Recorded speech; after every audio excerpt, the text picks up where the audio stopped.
Good morning, Ohio. I'm Chris Archundia, and this is Ben McCullough.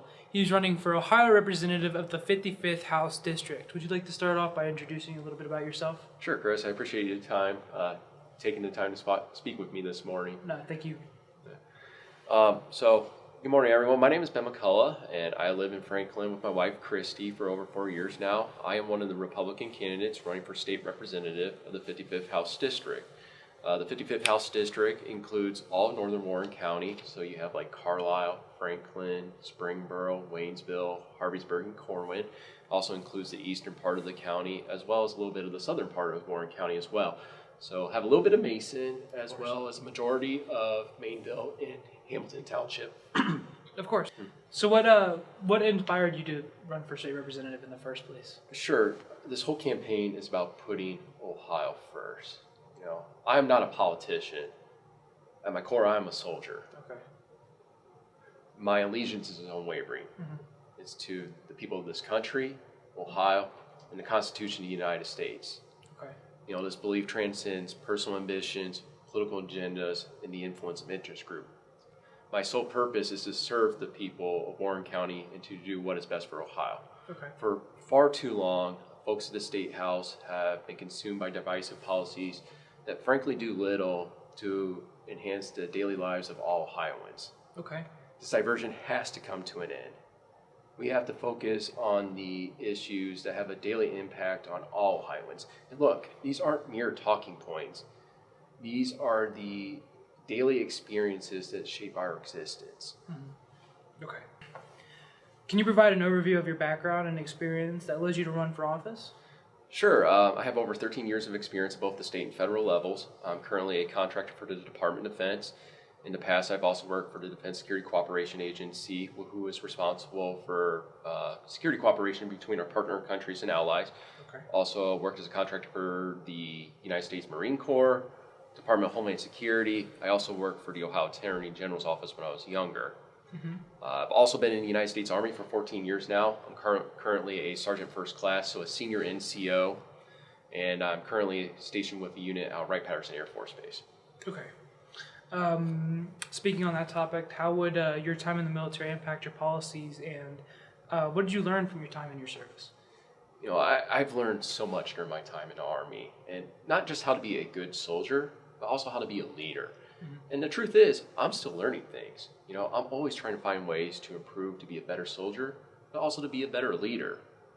And most importantly, my time in the Army has strengthened my love for our country. Of course. And emphasized just how important our country is. When you look at the United States flag, what do you think of? Me personally, I think of the American freedom that we all share. Exactly, you know, but the United States, America, is more than just about freedom and democracy and opportunity. Mm-hmm.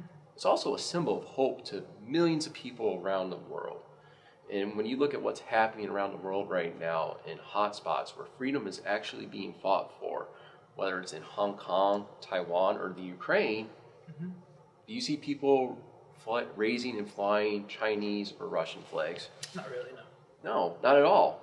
As a matter of fact, they're proudly displaying the United States flag. And you know the reason why for that is because America is a symbol of hope and resilience for millions of people all over the world.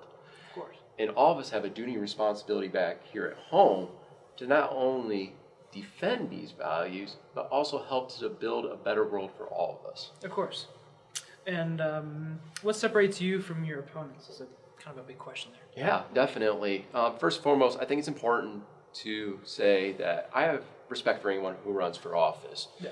Only 2% of Americans ever run for office. So out of a country of 338 million people, only 6,640,000 people will run for office. That's not a lot of people in a country our size. So anyone who runs has my respect. But there are some differences. Mm-hmm. First off, I think this campaign is about putting Ohio first. You know, from day one, we have been knocking doors and talking to thousands of people throughout the county and district. Okay. And it's important because we want to hear about the issues that are important to them and their families. Second, I think it comes down to vision. What type of Ohio do we want? Yeah. Look, we talk about how Ohio is the heart of it all, but I want Ohio to be a leader. You know, look at our history. We are a state that is the mother of presidents, but we're also a state of pioneers, innovators, and risk takers. So I believe that Ohio, instead of being a follower, we need to lead. We need to be bold and take decisive action. And what that comes down to is, what type of future do you want? Do you want one that is marred by our failures, or one that is worthy of your and future generations' goals and aspirations? That's the difference. Okay. So on to a more fun question. Sure. What inspired you to use Chip, your dog, as your campaign dog? Yeah, for those who don't know, Chip is Christy's and my 11-month old dachshund who we adopted from the Animal Friends Humane Society in Hamilton.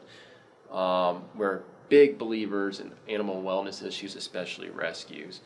And it was actually Christy's idea to use Chip. And she remembers back in 2020 during the presidential campaign and how it was getting negative, and all of us were tired of being bombarded by the radio and TV ads. Yeah. And that she saw some candidates were like, hey, I just want to say I'm so-and-so, and I'm not going to talk about an issue. I just want to share a picture of my dog or cat. Yeah. And we thought that was such an awesome idea. And we thought it'd be a great way to help put a smile on people's faces. Because who doesn't like puppies, right? Yeah, who doesn't like puppies? Exactly. But we also wanted to help spread awareness for animal wellness issues, especially when it comes to rescues. We have so many awesome shelters and animal rescue groups here in Warren County. You got the Humane Association of Warren County. You got the Miles Ahead Animal Sanctuary and Rescue shelter. And we also have the Animal Friends Humane Society neighboring us in Hamilton, Ohio. So I highly encourage people, those who are interested in adopting, to please think about it, because when you adopt, you're not only saving one life, you're saving two. You're saving the life of the animal you adopt, and then a spot becomes open for another animal to get the chance to be with a loving family. Yeah, I think that's a very cute topic about puppies and stuff. Then what are your biggest concerns of the citizens of Warren County, and how do you plan to address those? Sure. Warren County is such an awesome county, and to me, it reflects Ohio. Warren County has a little bit of everything. We have suburban areas with some cities, but also a lot of rural areas with amazing forests. Yeah. And when I talk to people, there are some similar issues that come out, but there's also some differences as well. One of the main issues I've heard while talking to people throughout the district in Warren County is their frustration of not being able to get a hold of their local elected officials. Okay. And, that's real disheartening to hear, because not only are these people frustrated, some of them are actually very angry, and they have lost faith, which is unfortunate, because not only have they lost faith in the government, they've lost faith in their local elected officials, as well as in local institutions, and that is just not healthy for a democracy. Of course. What are key issues that you are passionate about and want to address during your term? Sure. There's a few issues that I think pose significant challenges, actually threats, to our long-term growth and prosperity. Now, I'm going to be upfront. These issues are not the ones that are going to grab the headlines, but they're ones that people like you and I are talking at home at night with our families at the kitchen table. First and foremost, it's always going to be about the economy. Yeah. Once again, I think Ohio has the potential. We have the infrastructure, the resources, and most importantly, the people to be a 21st century economic powerhouse. Okay. And to do that, we have to implement policies that encourage growth, but also focus on our strengths, such as agriculture, revitalizing our manufacturing industry, as well as eliminating red tape so that small businesses can thrive and grow. Most importantly, we have to get back to the basics and invest in our people. Look, people are our greatest asset here in Ohio. And like Woody Hayes once said, you win with people. So we have to focus on streamlining job workforce programs, as well as helping students like yourself develop the skills needed to compete in the 21st century. Okay. In addition, I think we also need to focus on the lack of affordable housing.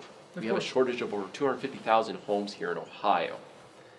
If that weren't bad enough, the home ownership rate for the first time has fallen below the national average. At the end of 2022, Ohio's home ownership rate was 64.4%. Compare that to 66% at the national level. And this is the first time the home level fell below the national average since we started taking data in 1984. Wow.